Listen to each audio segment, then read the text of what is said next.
आज हम आपकी बुक कृतिका भाग 2 के अगली कहानी को पढ़ेंगे। जार्ज पंचम की नाक बाई कमलेश्वर। ये एक व्यंग्यात्मक स्टोरी है जिसमें ये दिखाया गया है कि भले ही जो भारत है वो अंग्रेज़ों से आज़ाद हो चुका है, लेकिन जब भारत में रहने वाले जो सरकारी तंत्र है वो सुनते हैं कि रानी एलिजाबेथ इंडिया आने वाली हैं, तो उनके स्वागत के लिए वो एक नकली नाक के पीछे इतने परेशान होते हैं और ये भूल जाते हैं कि कितनी मुश्किलों से उन्होंने ये आज़ादी पाई है। तो अब हम ये पढ़ेंगे जार्ज पंचम की नाक कमलेश्वर के द्वारा लिखी गई। आप किताब देखेंगे और समझेंगे। यह बात उस समय की है जब इंग्लैंड की रानी एलिजाबेथ द्वितीय मैं अपने पति के हिंदुस्तान पधारने वाली थी। अखबारों में उनकी चर्चा हो रही थी। रोज़ लंदन के अखबारों से खबरें आ रही थी कि शाही दौरे के लिए कैसी कैसी तैयारियां हो रही हैं। रानी एलिजाबेथ का दर्जी परेशान था कि हिंदुस्तान, पाकिस्तान और नेपाल के दौरे पर रानी कब क्या पहनेगी। उनका सेक्रेटरी और शायद तूफानी दौरा करने वाला था। आखिर कोई मजाक थोड़ी न था, तो था नहीं, जमाना चूंकि नया था। फौज फाटे के साथ निकलने के दिन बीत चुके थे, इसलिए फोटोग्राफरों की फौज तैयार हो रही थी। इस फर्स्ट पैरा में कमलेश्वर जी यह बताते हैं कि ये चर्चा हो रही थी जो इंग्लैंड की महारानी है एलिजाबेथ द्वितीय अपने पति के साथ हिंदुस्तान आने वाली हैं, और लंदन के अखबारों में हमेशा ये खबरें आती रहती थी कि यहाँ भारत आने के लिए उनकी क्या क्या तैयारी चल रही है, क्योंकि जो रानी एलिजाबेथ थी वो हिंदुस्तान के साथ साथ पाकिस्तान और नेपाल के दौरे पर भी जाने वाली थी। तो वहाँ उनका जो टेलर था यानी कि दर्जी, वो इस बात के लिए परेशान था कि रानी के लिए कब किस मौके पर पहनने के लिए कौन सी ड्रेस बनाई जाए। और क्योंकि महारानी थी तो उनके आने के पहले ये भी देखना था उनके सुरक्षा सलाहकारों को कि उनके आने से इंडिया में कोई दिक्कत तो ना हो, यानी महारानी के ऊपर कोई आँच ना आए। और ऐसा तो था नहीं कि रानी लंदन से आएंगी तो अपने साथ फौज और सेना लेके आएंगी, क्योंकि मॉडर्न ज़माना था तो उनके साथ कई सारे फोटोग्राफरों का भी जत्था आने वाला था। इंग्लैंड के अखबारों की कतरनें हिंदुस्तानी अखबारों में दूसरे दिन चिपकी नजर आती थी कि रानी ने एक ऐसा हल्के नीले रंग का सूट बनवाया है जिसका रेशमी कपड़ा हिंदुस्तान से मंगाया गया है कि करीब 400 पाउंड खर्चा उस सूट पर आया है। कितनी बड़े व्यंग्य की बात है, जहाँ पे भारत की जनता भूखों मर रही थी, खाने को तरस रही थी। हमारे अखबार में इस बात की चर्चा होती थी कि जो महारानी है कि उन्होंने नीले रंग का सूट बनवाया है जिसका कपड़ा उन्होंने हिंदुस्तान से मंगाया है और जिसको बनाने में उनको 400 पाउंड का खर्चा आया है। रानी एलिजाबेथ की जन्मपत्री भी छपी, प्रिंस फिलिप के कारनामे छपे, और तो और उनके नौकरों, बावर्चियों, खानसामों, अंगरक्षकों की पूरी जीवनियां देखने में आई। शाही महल में रहने और पलने वाले कुत्तों तक की तस्वीर अखबार में छप गई। अब अखबार में, वहाँ लंदन के अखबारों में ये छपता था कि रानी एलिजाबेथ की जीवन पत्री क्या थी, यानी उनकी जो अब तक की लाइफ थी उसमें क्या क्या हुआ है। प्रिंस फिलिप के कारनामे छपते थे, और उसके अलावा उनके महल में रहने वाले नौकर, बावर्ची यानी जो कि खाना बनाते थे, खानसामों, अंगरक्षक यानी कि बॉडीगार्ड, और यहाँ तक कि उनके कुत्तों के बारे में भी अखबारों में छपा करता था। बड़ी धूम थी, बड़ा शोर शराबा था। शंख इंग्लैंड में बज रहा था, गूंज हिंदुस्तान में आ रही थी। अब क्या कह रहा है, कमलेश्वर जी ने बड़ी बड़ी बातें बोली। उन्होंने कहा कि महारानी रह तो इंग्लैंड में रही थी, आना उनको हिंदुस्तान दौरे पर था, लेकिन वहाँ की सारी तैयारियों की खबर हमारे हिंदुस्तान में हो रही थी। इन खबरों से हिंदुस्तान में सनसनी फैल रही थी। राजधानी में तहलका मचा हुआ था। जो रानी 5000 रुपये का रेशमी सूट पहनकर पालम के हवाई अड्डे पर उतरेंगी, उसके लिए कुछ तो होना चाहिए। कुछ क्या, बहुत कुछ होना चाहिए। जिसके बावर्ची पहले महायुद्ध में जान हथेली पर लेकर लड़ चुके हैं, उसकी शान शौकत के क्या कहने। और वही रानी दिल्ली आ रही है। नहीं, दिल्ली ने अपनी तरफ देखा और बेसाख था, मुँह से निकल गया वह आए हमारे घर, खुदा की रहमत। कभी हम उनको, कभी अपने घर को देखते हैं, और देखते देखते नई दिल्ली का कायापलट होने लगा। क्या कह रहे हैं कि इन खबरों से हमारे अखबारों में सनसनी, यानी कि रोज़ बड़ी बड़ी एक्साइटमेंट के साथ न्यूज आती रहती थी, और इस वजह से हमारी जो राजधानी दिल्ली है उसमें तहलका यानी हर समय शोर मचा रहता था कि जो रानी है वो 5000 तकरीबन 5000 का सूट पहनकर पालम हवाई अड्डे पर उतरेंगी, और अब अगर इतनी बड़ी महारानी इतने शान शौकत के साथ आ रही हैं तो हमारा भी फ़र्ज़ बनता है कि उनके शान शौकत में कोई कमी ना रह जाए, आवा भगत में कोई कमी ना रह जाए, क्योंकि जिनके बावर्ची तक लड़ाइयाँ लड़ चुके हैं और उनकी शान शौकत इतनी बड़ी हैं, तो हम इंडिया यानी हम भारतीय लोग कैसे पीछे रहें। लेकिन इस बात को सोचकर दिल्ली में रहने वाले लोग, जो बड़े बड़े सरकारी तंत्र के लोग थे, वो सोचने लगे। तो इसी बात को इंडिकेट करते हुए कमलेश्वर जी ने कहा, वह आए हमारे घर, खुदा की रहमत, कभी हम उनको कभी हम अपने घर को देखते हैं। यानी उन्होंने एक शायरी कही कि कितने मतलब ये खुदा की मेहरबानी है, ऊपर वाले का करम है कि इतनी बड़ी महारानी जो हैं वो हमारे घर पे आ रही हैं। अब हमारे घर यानी दिल्ली आ रही हैं और दिल्ली की तो काया पलट होनी चाहिए। और करिश्मा तो यह था कि किसी ने किसी से नहीं कहा, किसी ने किसी को नहीं देखा, पर सड़कें जवान हो गई, बुढ़ापे की धूल साफ हो गई, इमारतों में नाज़नीनों की तरह श्रृंगार किया। यानी अब दिल्ली की काया पलट होनी थी। तो लेकिन इस बात को लेकर किसी ने किसी से चर्चा नहीं की, किसी ने किसी को काम करते हुए भी नहीं देखा। लेकिन क्या हुआ, जो दिल्ली थी ना वो पूरी तरह से बदल गई थी। यानी बुढ़ापे की धूल साफ हो गई, इमारतों ने नाज़नीनों की तरह श्रृंगार किया। यानी वहाँ की सारी बिल्डिंग्स जो थोड़ी जिनकी पेंटिंग्स धुंधली हो गई थी उनको वापस से पेंट किया गया। तो इसके लिए कहा गया कि इमारतों ने नाज़नीनों यानी जो औरतें होती हैं वो श्रृंगार करती हैं, तो दिल्ली के महलों को यानी बिल्डिंगों को औरतों की तरह। लेकिन एक बड़ी मुश्किल पेश थी, वह थी जॉर्ज पंचम की नाक। नई दिल्ली में सब कुछ था, सब कुछ होता जा रहा था, सब कुछ हो जाने की उम्मीद थी, पर जॉर्ज पंचम की नाक बड़ी मुसीबत थी। नई दिल्ली में सब था, सिर्फ नाक नहीं थी। अब आप देखिए कमलेश्वर जी ने कितने व्यंग्यात्मक तरीके से ये बात कहने की कोशिश की कि दिल्ली ने सब कुछ तो कर लिया, दिल्ली ने अपनी काया पलट कर ली। अब जो प्रॉब्लम थी, सबसे बड़ी प्रॉब्लम थी, वो थी जॉर्ज पंचम की नाक। अब ये भाई साहब जॉर्ज पंचम कौन है? जॉर्ज पंचम जो हैं वो महारानी एलिजाबेथ के दादा थे। अब उनकी जो स्टैचू थी ना, उसकी नाक किसी ने तोड़ दी। इस नाक की भी एक लंबी दास्तान थी। इस नाक के लिए बड़े तहलके मचे थे। किसी वक्त आंदोलन हुए थे, राजनीतिक पार्टियों ने प्रस्ताव पास किए थे, चंदा जमा किया था, कुछ नेताओं ने भाषण भी दिए थे, गर्मा गर्म बहसें भी हुई थी, अखबारों के पन्ने रंग गए थे। बहस इस बात पर थी कि जॉर्ज पंचम की नाक रहने दी जाए या हटा दी जाए। और जैसा कि हर राजनीतिक आंदोलन में होता है, कुछ पक्ष में थे, कुछ विपक्ष में, और ज़्यादातर लोग खामोश थे। खामोश रहने वालों की ताकत दोनों तरफ थी। तो अब ये जॉर्ज पंचम की नाक की जो दास्तान है यानी स्टोरी है वो भी बड़ी लंबी है। मतलब इस नाक को लेकर जो राजनीतिक पार्टियां थी उस समय, उनमें बहुत हलचल हुई थी, बहुत बहस हुई थी। सब ने इसको बनवाने को लेकर चंदा इकट्ठा किया था, बहुत भाषणबाजी हुई थी, लोगों ने अपने तर्क वितर्क रखे थे।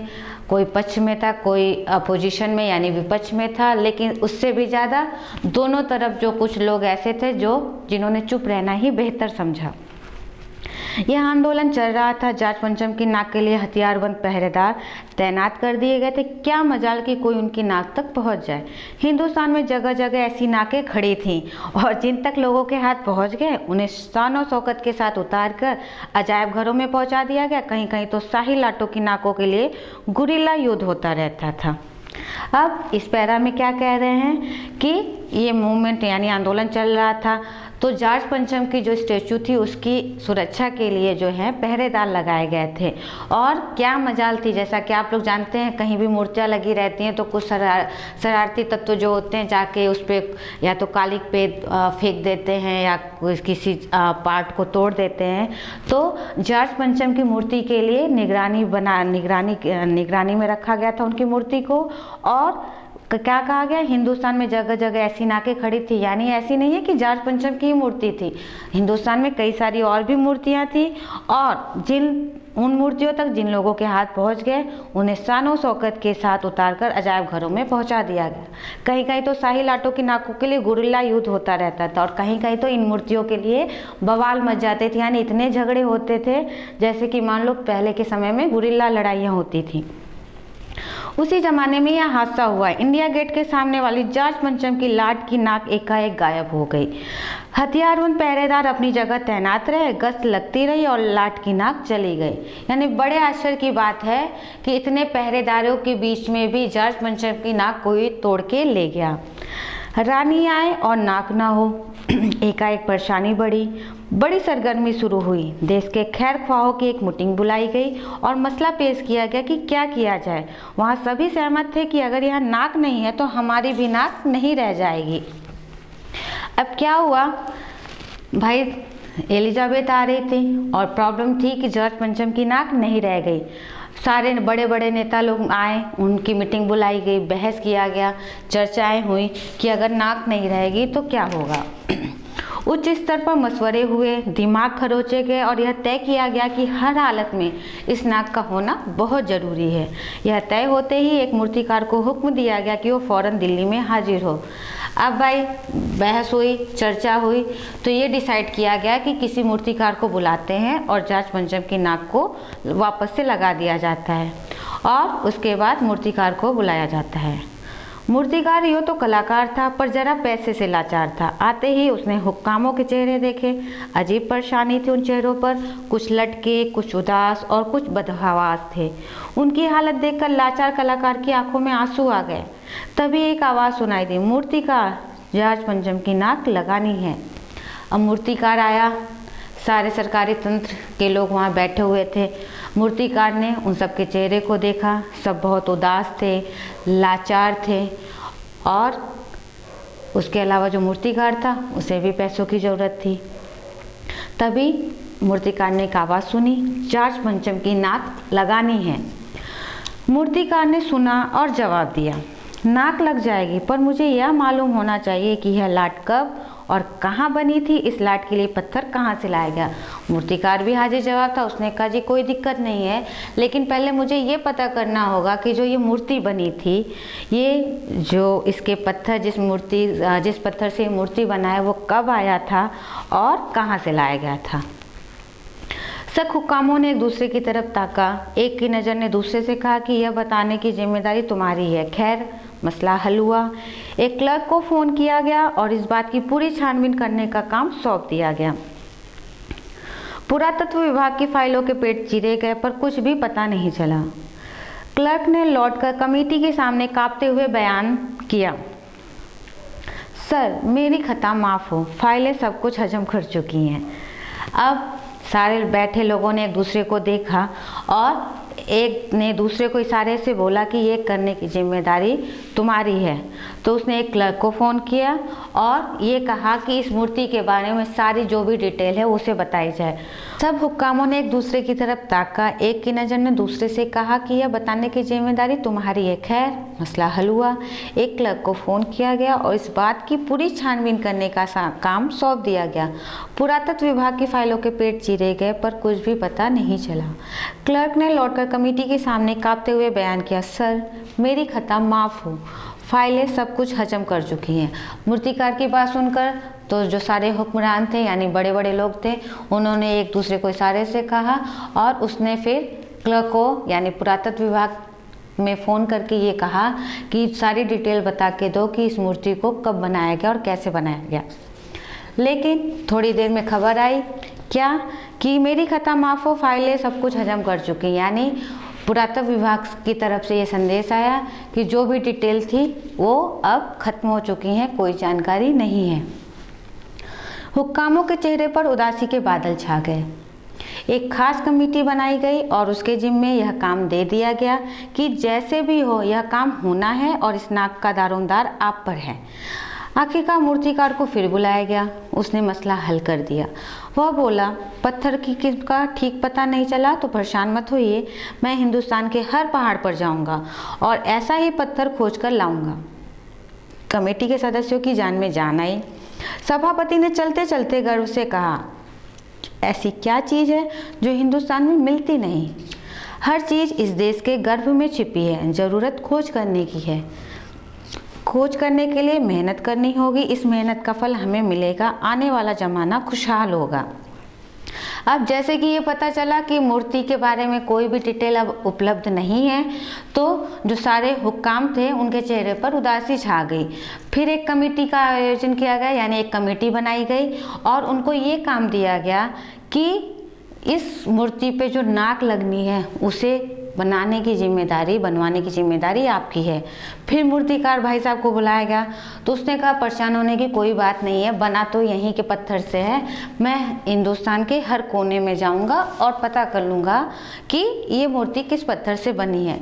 तो ये बात सुन के कमेटी के जो लोग थे उनकी जान में जान आ गई, उन्होंने चैन की सांस ली और उन्होंने कहा कि हमारे यहाँ जो हिंदुस्तान है यहाँ किसी चीज़ की कमी नहीं है, बस ज़रूरत है उसे खोजने की और इसका फल हमें मिलेगा, ये हिंदुस्तान बहुत खुशहाल होगा। यह छोटा सा भाषण फौरन अखबारों में छप गया। मूर्तिकार हिंदुस्तान के पहाड़ी प्रदेशों और पत्थरों की खानों के दौरे पर निकल पड़ा। कुछ दिन बाद वह हताश लौटा, उसके चेहरे पर लानत बरस रही थी। उसने सिर लटकाकर खबर दी, हिंदुस्तान का चप्पा चप्पा खोज डाला पर इस किस्म का पत्थर कहीं नहीं मिला, यह पत्थर विदेशी है। अब कुछ दिनों की मेहनत के बाद मूर्तिकार लौट आया और उसने बड़े हताशा भरे शब्द में कहा कि हिंदुस्तान का उसने हर एक कोना ढूंढ डाला लेकिन ये मूर्ति जिस पत्थर से बनाई गई है वो कहीं नहीं है और फाइनली ये जो मूर्ति है ना ये विदेशी पत्थर से बनाई गई है। सभापति ने तैश में आकर कहा, लानत है आपकी अक्ल पर, विदेशों की सारी चीज़ें हम अपना चुके हैं, दिल, दिमाग, तौर तरीके और रहन सहन। जब हिंदुस्तान में बाल डांस तक मिल जाता है तो पत्थर क्यों नहीं मिल सकता। अब उस कमेटी के जो चेयरमैन थे सभापति, मूर्तिकार की इस बात को सुनते ही उनको गुस्सा आ गया तो उन्होंने कहा कि लानत है आप पर, हमने सारी चीज़ें विदेशी अपना रखी है, हमारा सोच, हमारा तौर तरीका, दिल, दिमाग, यहाँ पे बाल डांस मिल सकता है तो इस पत्थर की मूर्ति क्यों नहीं मिल सकती। मूर्तिकार चुप खड़ा था।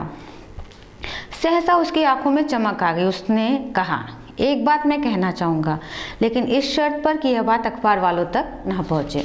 तो मूर्तिकार ये बात सुनकर डर गया। फिर उसने सभापति जी से कहा कि मेरे पास कुछ सुझाव है लेकिन बस एक वादा चाहता हूँ कि ये ना बात अखबार वालों तक ना पहुँचे। सभापति की आंखों में चमक आ गई। चपरासी को हुक्म हुआ और कमरे के सब दरवाजे बंद कर दिए गए। तब मूर्तिकार ने कहा, देश में अपने नेताओं की मूर्तियां भी हैं, अगर इजाज़त हो और आप लोग ठीक समझे तो मेरा मतलब है तो जिसकी नाक इस लाट पर ठीक बैठे उसे उतार लाया जाए। तो मूर्तिकार भी बहुत पहुँचे हुए थे चीज़ से। उन्होंने कहा कि ऐसा तो है नहीं कि हमारे पूरे हिंदुस्तान में एक ही मूर्ति लगी है, हमारे देश में जगह जगह बड़े बड़े नेताओं की मूर्तियाँ लगी हुई हैं, तो उस मूर्ति में से किसी नाक को जो कि इस पर फिट होगी वो लाके लगा दी जाए। सबने सबकी तरफ देखा। सबकी आंखों में एक क्षण की बदहवासी के बाद खुशी तैरने लगी। सभापति ने धीमे से कहा लेकिन बड़ी होशियारी से। सभापति और बाकी सारे लोगों ने जब ये बात सुनी तो पहले तो वो थोड़े बदहवास से, बेचैन से थे, लेकिन उनको बाद में रियलाइज हुआ कि नहीं, शायद यही एक आखिरी उपाय है। तो उन्होंने मूर्तिकार से कहा ये काम करना लेकिन बड़ी सावधानी के साथ। और मूर्तिकार फिर देश दौरे पर निकल पड़ा। जॉर्ज पंचम की खोई हुई नाक का नाप उसके पास था। दिल्ली से वो बम्बई पहुंचा। दादा भाई नौरोजी, गोखले, तिलक, शिवाजी, काउसर जी, जहांगीर, सबकी नाक उसने टटोली, नापी और गुजरात की ओर भागा। गांधी जी, सरदार पटेल, विट्ठल भाई पटेल, महादेव देसाई की मूर्तियों को परखा और बंगाल की ओर चला। गुरुदेव, रविन्द्रनाथ, सुभाष चंद्र बोस, राजा राम मोहन राय आदि को भी देखा, नाप जोख की और फिर बिहार की तरफ चला। बिहार होता हुआ उत्तर प्रदेश की ओर आया। चंद्रशेखर आज़ाद, बिस्मिल, मोतीलाल नेहरू, मदन मोहन मालवीय के लाटों के पास गया। घबराहट में मद्रास भी पहुंचा। सत्यमूर्ति को भी देखा और मैसूर, केरल आदि सभी प्रदेशों का दौरा करता हुआ पंजाब पहुंचा। लाला लाजपत राय और भगत सिंह की लाटों से भी सामना हुआ। आखिर दिल्ली पहुंचा और उसने अपनी मुश्किल बयान की। पूरे हिंदुस्तान की परिक्रमा कराया, सब मूर्तियां देखाया, सबकी नाकों का नाप लिया, पर जॉर्ज पंचम की इस नाक से सब बड़ी निकली।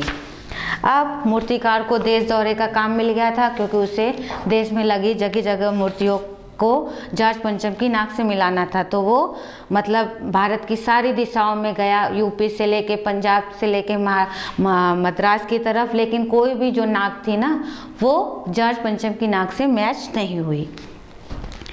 फिर वो हताश होकर वापस लौट आया। सुनकर सब हताश हो गए और झुंझलाने लगे। मूर्तिकार ने ठंडस बताते हुए आगे कहा, सुना है कि बिहार सेक्रेटेरिएट के सामने सन 42 में शहीद होने वाले बच्चों की मूर्तियां स्थापित हैं। शायद बच्चों की नाक ही फिट बैठ जाए। यह सोचकर वहां भी पहुंचा, पर उन बच्चों की नाकें भी इससे कहीं बड़ी बैठती हैं। अब बताइए मैं क्या करूं। तो जो मूर्तिकार है ना, उसने कहा कि आप ये कह रहे हो, मैंने तो क्या कहते हैं, जब सन 42 में शहीद होने वाले बच्चों की जो मूर्तियां लगी थी बिहार सेक्रेटेरिएट के सामने, मैं वहां भी गया था, लेकिन उसकी नाक भी, जो जॉर्ज पंचम की नाक थी, वो इससे कहीं बड़ी बैठती थी। राजधानी में सब तैयारियां थी। जॉर्ज पंचम की लाट को मल मल कर नहलाया गया था, रोगन लगाया गया था, सब कुछ हो चुका था, सिर्फ नाक नहीं थी। बात फिर बड़े हुक्कामों तक पहुंची, बड़ी खलबली मची। अगर जॉर्ज पंचम के नाक न लग पाई तो फिर रानी का स्वागत करने का क्या मतलब? यह तो अपनी नाक कटाने वाली बात हुई। अब राजधानी में महारानी एलिजाबेथ के आने की सारी तैयारी हो गई थी। उसी तैयारी के अंतर्गत जॉर्ज पंचम की मूर्ति को धुलाया गया, नहलाया गया, रंग रोगन किया गया, बची तो रह गई केवल उनकी नाक। अब ये बात फिर शहर के बड़े हुक्कामों तक पहुंची, बहुत खलबली मची कि जब जॉर्ज पंचम की नाक ही नहीं रहेगी तो फिर स्वागत का क्या फ़ायदा। ये तो भारत की नाक कटने वाली बात हो गई है। लेकिन मूर्तिकार पैसे से लाचार था, यानी हार मानने वाला कलाकार नहीं था। एक हैरत अंगेज ख्याल उसके दिमाग में कौंधा और उसने पहली शर्त दोहराई। जिस कमरे में कमेटी बैठी हुई थी उसके दरवाजे फिर बंद हुए और मूर्तिकार ने अपनी नई योजना पेश की। चूंकि नाक लगना एकदम जरूरी है, इसलिए मेरी राय है कि 40 करोड़ में से कोई एक जिंदा नाक काटकर लगा दी जाए। मूर्तिकार भी पैसे से लाचार थे, तो उसने एक सजेशन दिया कि क्या करते हैं, अभी जो हमारी जनसंख्या है, आबादी जो है, वो तकरीबन कितने करोड़ की है, 40 करोड़ की। तो क्यों ना इस 40 करोड़ लोगों में से किसी एक की नाक मूर्ति पर लगा दी जाए। बात के साथ ही सन्नाटा छा गया। कुछ मिनटों की खामोशी के बाद सभापति ने सबकी तरफ देखा। सबको परेशान देखकर मूर्तिकार कुछ अचकचाया और धीरे से बोला, आप लोग क्यों घबराते हैं? यह काम मेरे ऊपर छोड़ दीजिए। नाक चुनना मेरा काम है, आपकी सिर्फ इजाज़त चाहिए। तो सभापति ने जब ये बात सुनी तो ये बात सुनते ही क्या हुआ, सारे लोग थोड़े कंफ्यूज हो गए और उन सबको घबराया हुआ देखकर जो मूर्तिकार है वो भी थोड़ा अचकचा गया। लेकिन उसने धीरे से कहा, आप लोग घबराइए नहीं, ये काम मेरे ऊपर छोड़ दीजिए, बस आप इजाज़त दे दीजिए। कानाफूसी हुई और मूर्तिकार को इजाज़त दे गई। यानी सारे लोगों ने विचार विमर्श किया और फाइनली मूर्तिकार को कहा गया कि ठीक है। अखबारों में सिर्फ इतना छपा कि नाक का मसला हल हो गया है और राजपथ पर इंडिया गेट के पास वाली जॉर्ज पंचम की लाट के नाक लग रही है। अखबारों में भाई सूचना आनी थी, तो इसीलिए केवल इतना छपा कि जॉर्ज पंचम की नाक लग रही है और राजपथ, जो कि राजपथ के इंडिया गेट पर है। नाक लगने से पहले फिर हथियारबंद पहरेदारों की तैनाती हुई। मूर्ति के आसपास का तालाब सुखाकर साफ किया गया, उसकी रवाब निकाली गई और ताज़ा पानी डाला गया ताकि जो जिंदा नाक लगाई जाने वाली थी वह सूखने ना पाए। इस बात की खबर जनता को नहीं थी, सब तैयारियां भीतर भीतर चल रही थी। नाक लगने से पहले फिर हथियारबंद पहरेदारों की तैनाती हुई। मूर्ति के आसपास का तालाब सुखाकर साफ किया गया, उसकी रवाब निकाली गई और ताज़ा पानी डाला गया ताकि जो जिंदा नाक लगाई जाने वाली थी वो सूखने ना पाए। इस बात की खबर जनता को नहीं थी, यह सब तैयारियां भीतर भीतर चल रही थी। रानी के आने का दिन नज़दीक आता जा रहा था। मूर्तिकार खुद अपने बताए हल से परेशान था। जिंदा नाक लाने के लिए उसने कमेटी वालों से कुछ और मदद मांगी, वह उसे दी गई, लेकिन इस हिदायत के साथ कि एक खास दिन हर हालत में नाक लग जानी चाहिए। अब मूर्तिकार ने सजेस्ट तो कर दिया था कि किसी की नाक, जिंदा व्यक्ति की नाक इसमें लगा दी जाए, तो इस वजह से वापस से मूर्ति के आसपास हथियारबंद पहरेदारों की नियुक्ति की गई ताकि इस बार ऐसा कुछ ना हादसा हो जाए कि जो जॉर्ज पंचम की नाक नकली है या असली है, इस बात की खबर मीडिया तक ना आ जाए।